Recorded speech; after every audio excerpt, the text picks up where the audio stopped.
Good afternoon. It's Sunday, the 3rd of May. I'm Erin Viner, and this is IBA News broadcasting from Jerusalem. We open in Tel Aviv, where thousands of citizens of Ethiopian descent are gathering at this hour for a march against racism and police brutality. Today's event comes on the heels of a mass rally in Jerusalem last Thursday, when more than 1,000 members of the community and their supporters launched a similar demonstration. The recent wave of anger was sparked by the beating in Cologne of a uniformed Ethiopian-born IDF soldier by a police officer and a volunteer in an attack that was captured on video. Joining us now by telephone from the rally in Tel Aviv is political activist and former member of Knesset Solomon Shimon. Good afternoon, Mr. Solomon. Can you hear me, Mr. Shimon? Yeah, good afternoon. Tell me, what are the goals of today's rally, and do you expect that it will remain nonviolent? Yeah, first of all, I hope that it will be without violence. But the target is today is to say enough is enough, because we see more and more attacking by the police, and it is not all the police. I must be very carefully not to blame all the police. I think we are talking about individual in the police.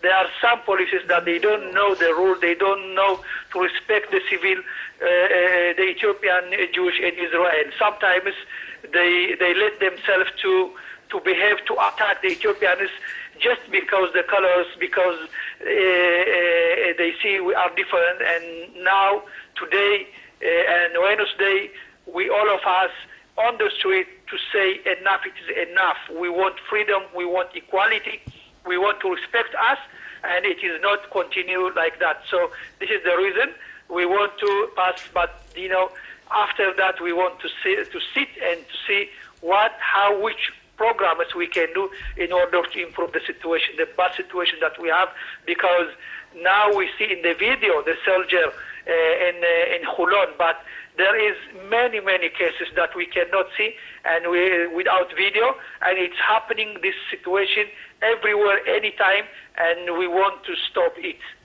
You know, much of the public feels shock and absolute dismay at the level of racism described by members of your community. Obviously, you think that Israeli Ethiopians are targeted by police. What do you want to see the police department do to remedy this situation, and what can regular citizens do? No, because, we want that the police in all the ranks, from the up to the down, to understanding the culture and to understanding the role of the police, and it's not to take the law and to use it, in the violence like they did. And we are talking about many programs. Wednesday we said 3 hours with the chief of the police, and today from 10 until 3 o'clock we have meetings, and tomorrow again we will have. So now we analyze the situation. We are talking a lot what to do, how to do. There is many ideas, and tomorrow we will submit the first paper in education in every area in the police, what we have to do in order to improve the situation. Former member of Knesset Solomon Shimon, thank you very much for joining us this afternoon, and best wishes for success in your mission. Thank you very much, and good afternoon for everyone. Turning now to coalition talks, and just days ahead of the deadline, Prime Minister Benjamin Netanyahu is still scrambling to form a government, leading many to ask, will he or won't he? Here with more is IBA's political correspondent Eli Wogelenter. We are 3 days and just under 4 hours to go, but still no coalition. Prime Minister Netanyahu is trying to break the logjam to add to the 46 seats already signed and sealed, but those last 15 are proving to be tough. While coalition deals with United Torah Judaism and Kulanu were signed last week, there has been no significant progress in Likud's talks with Shas, Bayit Yehudi, and Yisrael Beitenu. One stumbling block is the refusal of Shas Chairman Aryeh Deri, whose party is set to receive the religious services portfolio, to allow a Bayit Yehudi member to serve as its deputy. An official involved in the coalition talks expressed puzzlement regarding Deri's stubbornness, given the fact that the deputy would not be able to do anything without Deri's approval. The official said Deri is trying to squeeze another portfolio for his party as compensation. Meanwhile, in addition to the Deputy Religious Services portfolio, Bayit UD is demanding a major increase to the budget of the Education Ministry, over which Party leader Naftali Bennett is set to be appointed minister, as well as retain the Diaspora Affairs portfolio. Bayit UD number 2, Uri Ariel, would be appointed Agriculture Minister, and number 3, Ayelet Shaked, will receive the Culture and Sports portfolio. It is believed that Netanyahu is focusing his effort on reaching deals with Deri and Bennett before capping off the government formation process by bringing in Yisrael Beitenu. But an associate of party chairman Avigdor Lieberman was quoted saying the party will apparently not be going into the government, and Netanyahu will have to make do with a 61 MK coalition.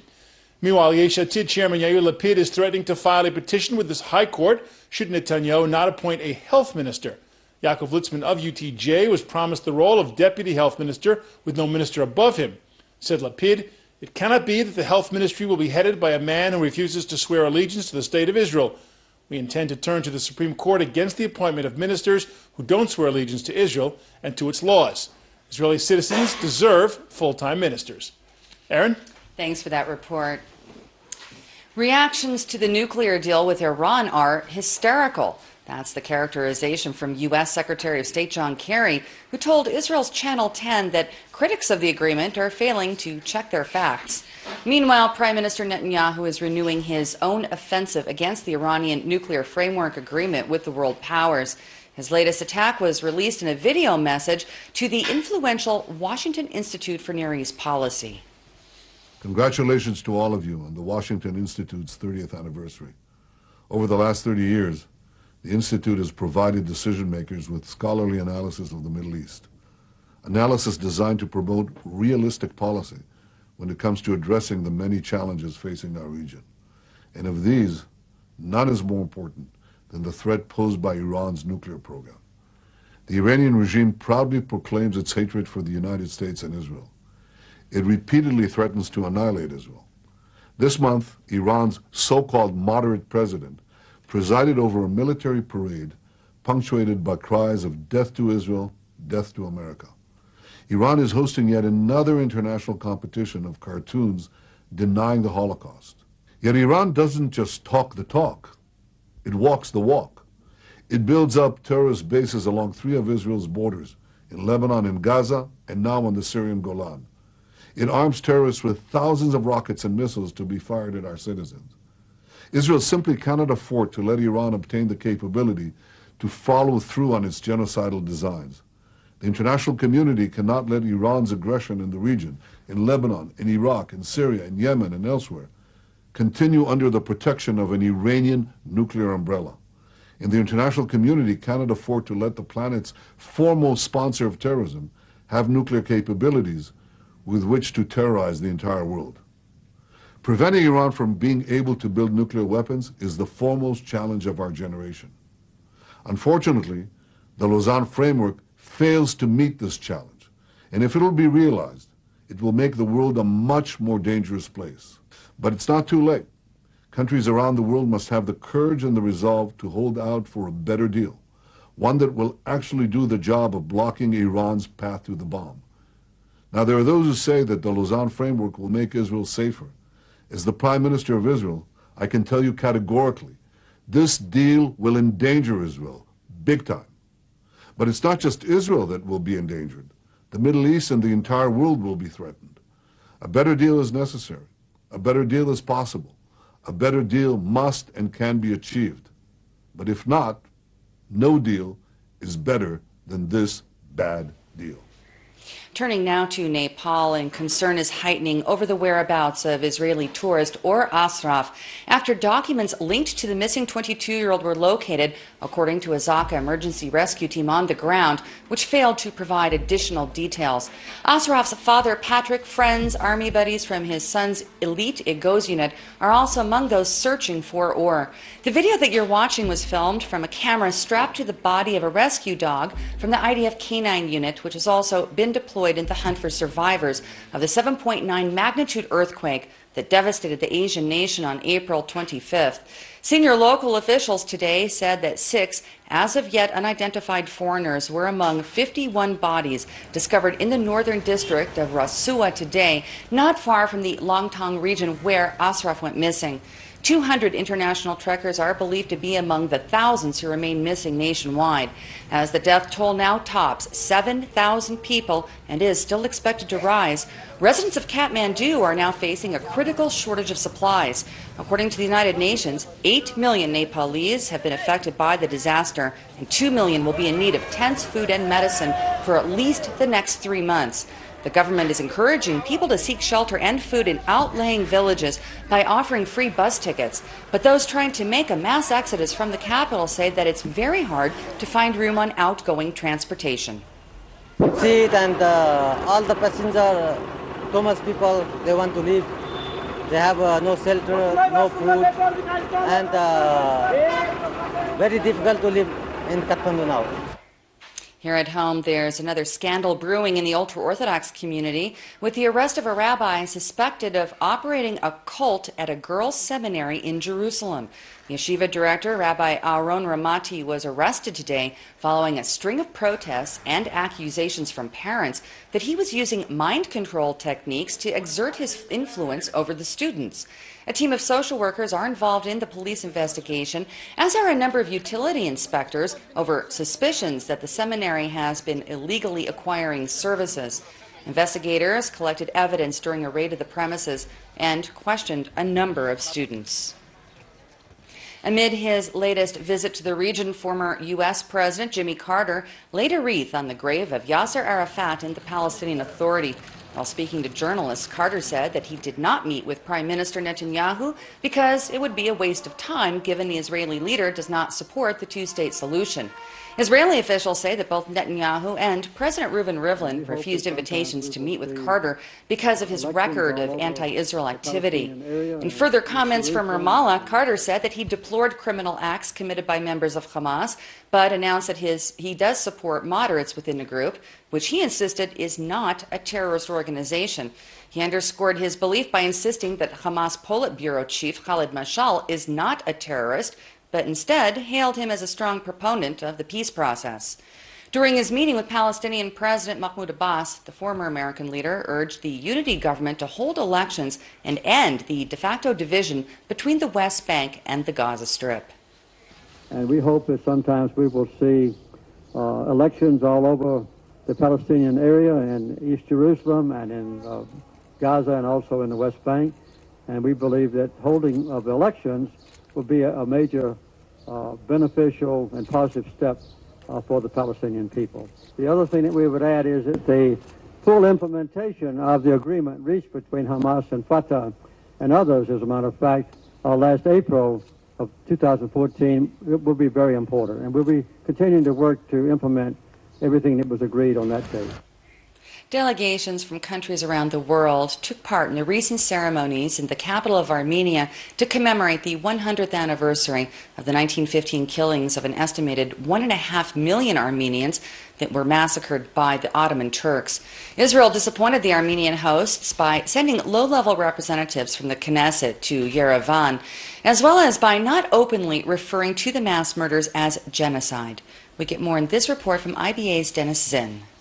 Dignitaries from over 60 countries took part in the ceremony. Amongst the world leaders were Russian President Vladimir Putin and French President François Hollande. Israel's delegation was headed by opposition Knesset member Nachman Shai. The low-level participation disappointed the Armenian hosts, who complained that relations with Turkey are more important to Jerusalem. Glos Tsehijian, the Speaker of the Armenian Parliament, said that he expects Israel to be more sensitive to genocide than any other country in the world. What is your name, sir? Vart Alexander. And you are an Armenian? Yes, I am born Armenian and Christian. What happened to your family during the genocide? All are slaughtered. All are slaughtered. How many? My whole family, not than 100 or 150. Yes. And all the properties are taken. I am the grandchildren of the genocide. Just to hear. What did they do? What did they do to the family? At the time, no radio. We were just talking about the genocide, killing and killing. What did they do to your family? I don't have any family. I don't know. A commemorative march was also held in Istanbul, Turkey, alongside a noisy counter-demonstration of genocide deniers. Nevertheless, Turkish intellectuals believe that the taboo of discussing the Armenian massacre is fading. Is there still a taboo in Turkey on the Armenian genocide? Well, less and less. There are more and more people who are talking openly about the genocide, trying to understand why it happened and how it happened and what are the consequences. The taboo is broken now. In Turkey? Yes, of course. What is the attitude of President Erdogan in your assessment? He sticks to his positions, and the Turkish civil society does what it considers as right. And in Yerevan, at the end of the ceremony, Knesset member Shai said that he understands the Armenian disappointment at Israel's position. The time has come, he said, to openly recognize another genocide. Dennis Zinn, IBA News. The Shrine of the Book is one of the most iconic buildings here in Jerusalem, with its white dome showered in water. This month marks the 50th anniversary of the opening of the structure, which is home to the famed Dead Sea Scrolls. IBA's Aria O'Sullivan visited the site and brings us this exclusive report. Water cascades down the white tile dome of the Shrine of the Book. Designed by expressionist architects Frederick Keisler and Armand Bartos, it remains today as avant-garde and experiential as it was the day it opened 50 years ago. A new exhibit highlights the preliminary sketches as well as his Coralistic furniture that illustrates Kaiser's modernistic approach to design.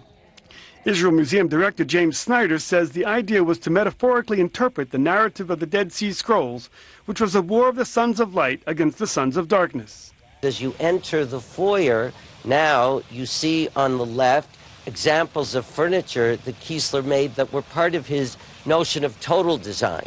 He didn't just design architecture, he designed interiors down to furniture and seating, and we've now brought some of that here. And we have magnificent photography that documents the construction of the shrine. And you know, in 1962, 3, 4, 5, the techniques that had to be used in order to build the shrine, and particularly the dome, were quite sophisticated for Israel.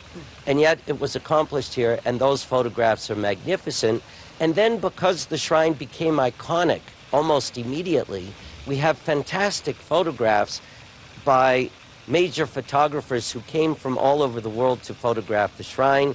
We have photographs of famous personalities that came from all over the world to visit the shrine. And that's a nice kind of addition to the story.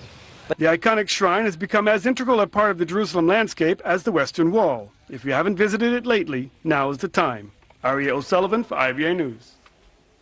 Prime Minister Netanyahu has joined many international leaders by extending his most heartfelt congratulations and warmest wishes on the birth of Britain's newest princess, and saying that the Israeli people join millions around the world in sharing the joy. Excitement is increasing amid the first glimpses of the newest member of the royal family, whose name has yet to be announced and is just a little more than a day old. Masses of well-wishers and journalists cheered as the Duke and Duchess of Cambridge presented their baby daughter for her debut in public. The little pink bundle of joy was carried by her mum, Catherine, as they left St. Mary's Hospital in London, where she was born at 3.7 kilos. The newborn is now the fourth in line to the British throne, following her grandfather, Prince Charles, father, Prince William, and big brother, Prince George. Warm wishes continue to pour in from around the world, particularly from Commonwealth nations. Congratulations. Isn't it marvellous? And now she's got a pigeon pair. Congratulations to Kate and William on their little baby girl. Everyone in Australia is excited. Congratulations. Now taking a look at local finance, and with no currency trading on Sundays, the shekel remains the same, while share prices on the Tel Aviv Stock Exchange started off the trading week in the red. Here's a look at the afternoon numbers.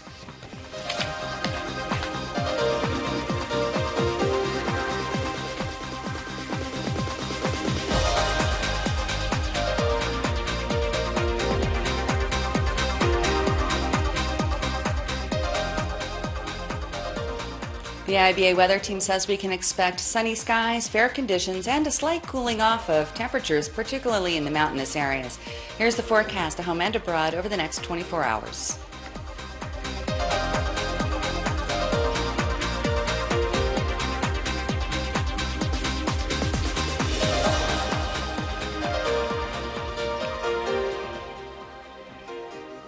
Thank you for being with us this afternoon. We hope you'll join us again tomorrow, same time, same channel, when Laura Cornfield will be here to bring you the latest breaking news from Israel.